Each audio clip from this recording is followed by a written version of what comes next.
사도행전 이제 5장 4장 끝자락이랑 이제 5장 보려고 하는데요. 이 스토리가 오늘은 이 아나니아와 삽비라, 아주 유명한 그리스도인들 사이에서는 유명한 스토리입니다. 근데 저희를 좀 불편하게 하는 스토리예요. 사실 아나니아와 삽비라. 그러니까 지금 보면은 요즘 특히 우리가 요즘 시대 사람들이 읽기에 굉장히 물음표가 많이 생기는 이야기 중에 하나일 것 같습니다. 자기의 소유를 팔아서 이제 교회에 헌금을 했는데 그거를 다 갖다 놓지 않았다고 해서 이렇게 그냥 죽게 되나 라는 생각을 처음 듣는 것이 사실이죠. 근데 그 좀 오해가 있습니다. 오해. 오늘 말씀을 잘 보면요, 이 헌금의 양이 중요한 게 아니에요. 지금 헌금의 양이. 근데 그렇더라도 여전히 조금 의문점이 났습니다. 아무리 그래도 그렇지 사람의 목숨인데 그렇게 그냥 죽어버릴 수가 있나? 하나님이 그렇게 그냥 목숨을 가져가실 수가 있나? 이런 생각이 들기 마련입니다. 그래서 오늘은 좀 오해를 풀고 또 여기서 우리가 하나님께서 정말 우리에게 말씀하시는 것이 무엇인지 좀 간단하게 보려고 합니다. 우선 이 아나니아와 삽비라의 문제는 계속해서 나와 있어요. 그 베드로의 말을 통해서 너희가 왜 100불을 가져왔어야지 50불을 가져왔냐? 나머지를 왜 숨겼냐? 이게 아니었어요. 왜 성령을 속였냐? 성령을 속였냐? 성령에게 거짓말. 네가 사람에게 거짓말한 것이 아니라 성령에게 거짓말했다. 이게 무슨 뜻일까요? 성령에게 거짓말을 한다.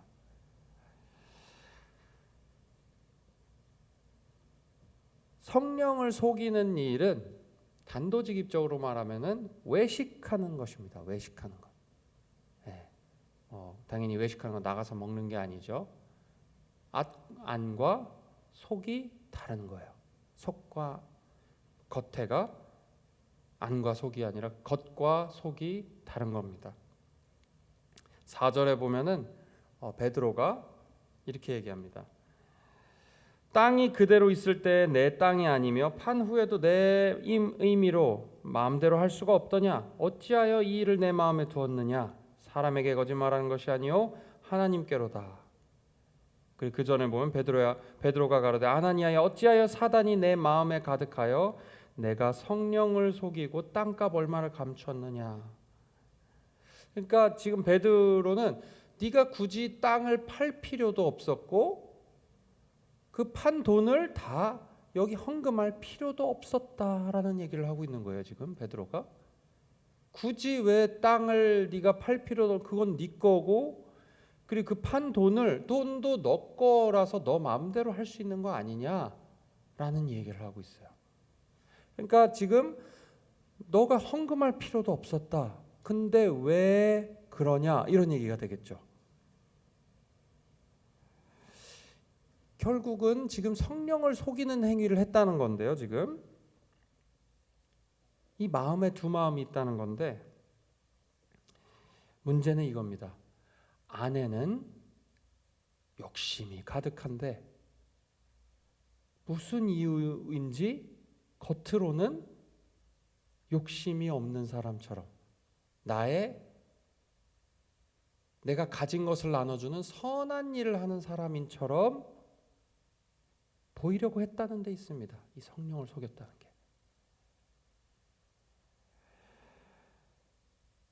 겉으로 불쌍한 사람들을 도와주는 그것이 미덕이죠. 미덕입니다. 그 미덕을 그래서 겉으로 무조건 행위로 하면은 그것이 하나님이 기뻐하실 것이라는 착각을 하면서 우리는 살아갑니다. 근데 이 아나니아와 삽비라가 우리에게 해주는 말은 너도 지금 이렇게 하면 죽어버릴 것이다 라는 것이 아니라 외식하는 것, 이중삶, 더블 라이프죠. 안과 속과 겉이 다른 삶을 사는 것에 대한 아주 무서운 경고이기도 합니다. 그러니까 이게 초대에 지금 막 생긴 신생아 같은 아이에게, 신생아 같은 아이에는 작은 병균이라도 굉장히 위협적일 수 있습니다, 여러분. 그래서 신생아실에 있고 처음에 태어나자마자는 병균에 최대한 노출되지 않게 하죠. 마치 그런 것과 같아요. 막 생겨나고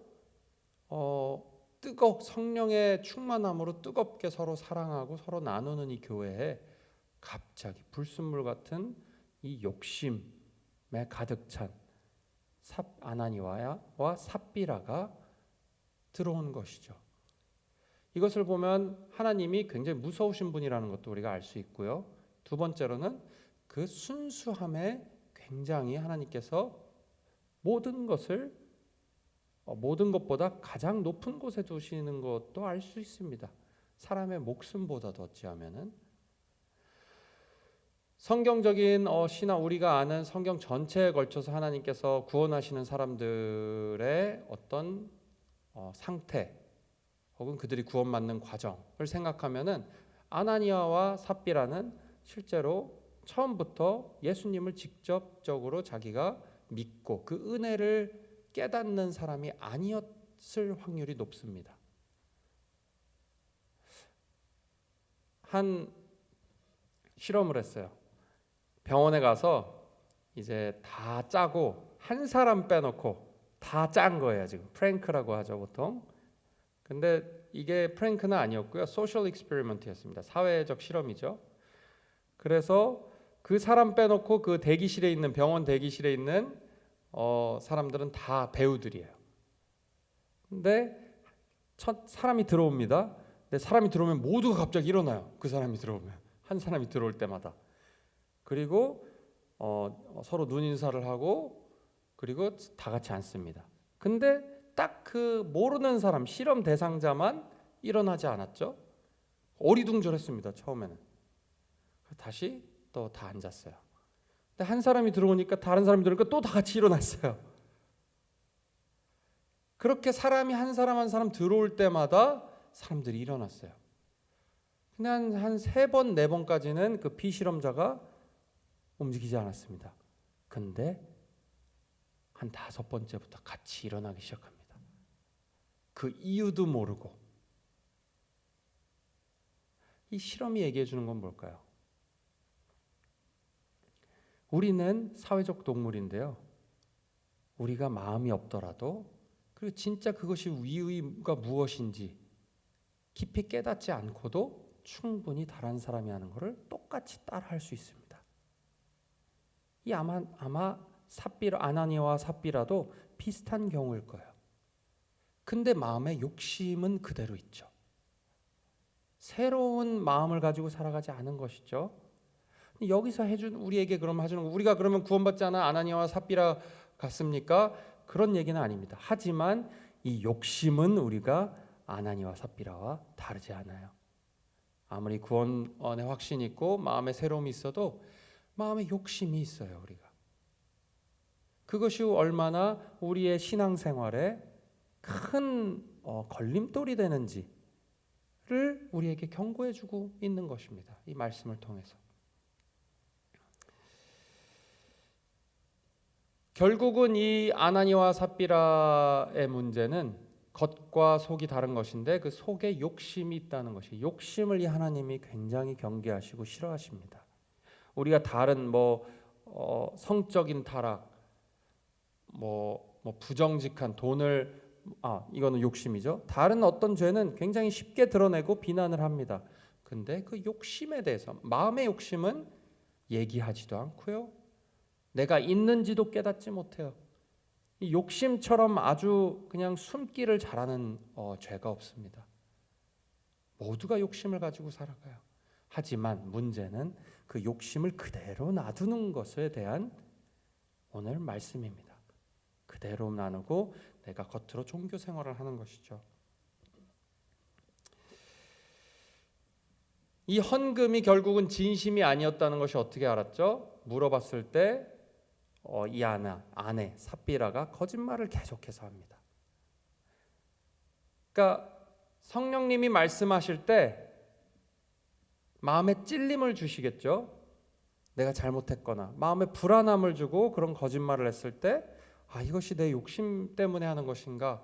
근데 이 심각한 것은 이렇게 기회가 있고 마음에 찔림을 줬는데도 불구하고 끝까지 거짓말하는 것이죠. 그래서 삽비라는 아나니와 다르게 기회가 있었습니다. 근데 이 삽비라는 그 기회를 기회라고 생각하지 못했어요. 끝까지 거짓말을 했어요. 아니다, 전부다라고 얘기했죠. 우리도 하나님께서 우리가 욕심을 부릴 때 성령님께서 분명히 우리에게 마음에 말씀하시는 것이 있을 거예요. 이것은 욕심이다. 욕심 부리지 말아라 하시는 하나님의 음성이 분명하게 명확하게 들릴 겁니다. 우리에게. 근데 그때마다 우리가 그 욕심을 보통 쉽게 저버리지 못해요. 하나님과 대치하고 싸우죠. 그리고 마치 하나님 앞에 거짓말하는 것처럼 살아갑니다. 성령의 감동을 받아서 한 것이 아니라 나의 지위, 다른 사람의 시선, 결국 나를 위해서 헌금하는 것. 헌금은 하나의 예입니다. 아주 좋은 예죠. 물질이 가는 곳에 내 마음도 가기 때문에 그렇습니다. 하지만 결코 헌금만을 이야기하는 것은 당연히 아니겠죠. 이 다른 사람들이 내가 헌금하는 것을 알았으면 좋겠는 거, 내가 얼마 하는지, 내가 매일매일 내가 가진 것을 나누는지 알았으면 좋겠는 마음이 문제인 거예요, 지금.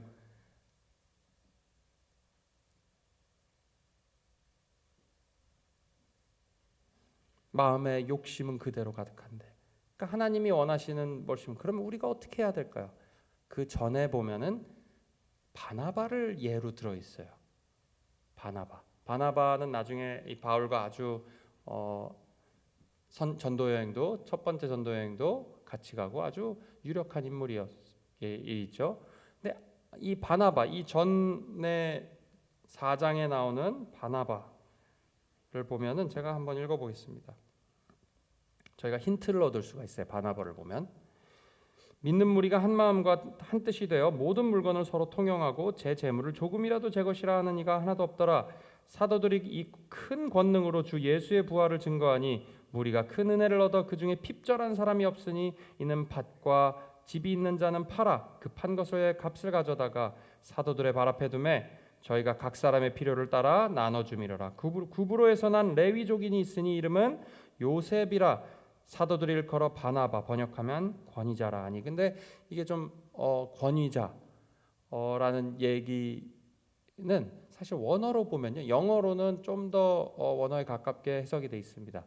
그러니까 son of comfort 혹은 encouragement 이렇게 돼 있습니다. 그 말은 뭐냐면요, 위로의 아들이란 뜻이에요. 위로. 파라클레이시스라는 단어로 아주 많이 쓰이는 단어입니다. 위로.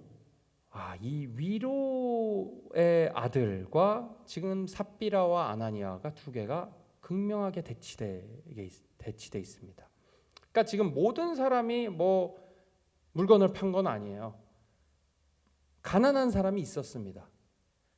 우리 안의 욕심을 없애주는 욕심병이죠. 욕심병, 아쉬움병.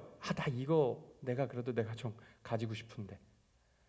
그 욕심병을 고쳐주는 그 해독제는 바로 다른 것이 아니고 부족한 사람을 보고 알고 사람을 보고 그 사람을 위로하는 마음입니다. 위로하는 이 위로의 마음을 성령님이 주세요. 성령님의 마음이에요. 이 위로라는 이 파라클레시스라는 단어가 가장 많이 나온 성경 걸처에 대해서 가장 많이 나온 책이 고린도 후서입니다. 고린도 후서. 바울이 같은 단어를 아주 많이 썼어요. 이 고린도 후서에 보면은 뭐라고 되어 있냐면요, 제가 한번 읽어드리겠습니다. 찬송하리로다. 그는 우리 주 예수 그리스도의 하나님이시요 자비의 아버지시요 모든 위로의 하나님이시며 우리의 모든 환난 중에서 우리를 위로하사 우리로 하여금 하나님께 받는 위로로서 모든 환난 중에 있는 자들을 능히 위로하게 하시는 이시로다. 그리스도의 고난이 우리에게 넘치는 것 같이 우리의 위로도 그리스도로 말미암아 넘치는도다. 지금 보면 알 수 있는 게 뭐죠? 하나님은 위로의 진심이세요. 위로의 진심이세요. 우리를 위해서 오신 것도 우리를 위로하시기 위해서 오셨다는 거예요. 그래서 우리의 공동체, 우리의 신앙생활은 위로의 사역이 되어야 됩니다. 위로의 사역이 빠질 수가 없어요. 빠져서도 안 됩니다. 그 위로의 사역에 들어가는 게 가장 중요한 게 뭐죠? 우리가 가진 것을 부족한 사람들에게, 물질이 없어서 정말 고난을 겪고 있는 사람들에게 나눠주는 것이에요. 그러니까 지금 헌금 자체 행위, 아까 일어났을 때 그냥 나도 같이 일어나는 거 행위 자체가 의미가 있는 게 아니라 그 헌금을 통해서 위로하는 사람을 바라보고 생각하고 그 사람을 위해서 기도하는 게 필요하다는 거죠. 우리에게 우리가 헌금을 하고 우리의 물질을 나눌 때 그 위로의 마음이 빠지면 안 된다는 거예요. 그 위로의 마음이 하나님께서 기뻐 받으시고 너의 가진 것을 다 주는 것 같이 여기실 거라는 약속도 됩니다. 모두가 다 이렇게 땅을 팔아서 하지 않았어요. 그럴 수 있는 조건도 아니었고 여건도 아니었고요. 근데 중요한 것은 그 어떤 이도 가난한 사람이 없었고 다 기뻐했다 그럽니다. 다 기뻐했어요. 그래서 이 욕심병의 해독제는 그 위로할 사람을 생각하고 그 위로 분명히 있습니다. 위로할 사람이 없는 곳이 없어요. 하나님이 우리 곁에 두셨어요. 너희와 함께 있지 않냐? 그러셨어요. 언제나 너희와 함께 있을 것이다. 가난한 자가. 기억나시나요? 향유옥합을 깨뜨렸을 때 막 뭐라 그랬더니 예수님께서 가난한 자는 너희와 함께 있을 것이다 그러셨어요. 항상 함께 있을 것이다. 지금은 이것이 마땅하다 그러셨죠. 나를 위한 구제, 나를 위한 삶이냐 결국 이 헌금을 통해서 나의 삶의 기준이 드러납니다. 혹은 다른 일을 위로하는 구제냐, 다른 일을 위로하는 사역에 동참하는 것이냐. 겉으로는 다른 사람을 위하는 척 하면서 진심은 나를 어떤 사람으로 보이게 만드는 것에 진심인, 다른 사람의 부족함을 채우려 하는 것이 아니라 그냥 미덕을 행하는 사람 정도가 돼버리는, 하나님이 전혀 관심이 없으십니다. 그런 데는 오늘 보면. 그리고 고난 중에 이 위로는 분명하게 하나님께서 개개인에게 그리스도를 통해서, 은혜를 통해서 위로를 하시지만 그것뿐만이 아닙니다. 사람을 통해서 위로를 하셔요. 바울도 사람을 통해서 위로를 얻었어요. 본인도 위로를 했지만 그 사람을 통해서 위로를 했어요. 고린도후서 7장에 보면은 육체가 편치 못하고 사방으로 환난을 당하여 밖으로는 다툼이요 안으로는 두려움이라, 이렇게 바울이 힘든 사역을 하고 있었습니다. 그러나 비천한 자들을 위로하시는 하나님이 디도의 오므로 우리를 위로하셨으니, 디도를 통해서 바울을 위로하셨어요. 자기보다 더 어리고 자기의 제자 같은 그 디도를 통해서 위로를 얻었다. 우리의 것을 나누는 것은 위로의 목적이 있습니다. 여러분, 우리는 그 무엇보다도 큰 위로를, 세상이 줄 수 없는 위로를 경험한 사람이죠. 십자가에서 물과 피를 쏟고 우리를 위로하시기 위해서 그 가진 것, 그 몸에 물과 피로를 다 쏟으신 예수님, 그 성령, 그 영께서 고통 중에 우리를 위로하시고 그분의 위로의 사역에 우리를 초청하시고 동참하게 하셔서 그 위로를 통해서 위로를 하는 자, 위로를 받는 자 모두에게 큰 기쁨을 주시는, 그 주시는 기쁨을 모두 함께 누리는 그 천국 같은 우리 공동체가 되기를 저희가 다 같이 기도해야 됩니다. 한 마음으로 기도해야 돼요. 그리고 나의 삶 속에서 이 베푸는 것이, 그리고 내가 가진 것을 나만 쌓아두는 것이 아니라, 이것이 사실은 우리에게 굉장히 큰 믿는 사람으로서, 개개인으로서, 그리고 교회로서 하나님께서 우리에게 주시는 명령이고 마음의 부담일 것입니다.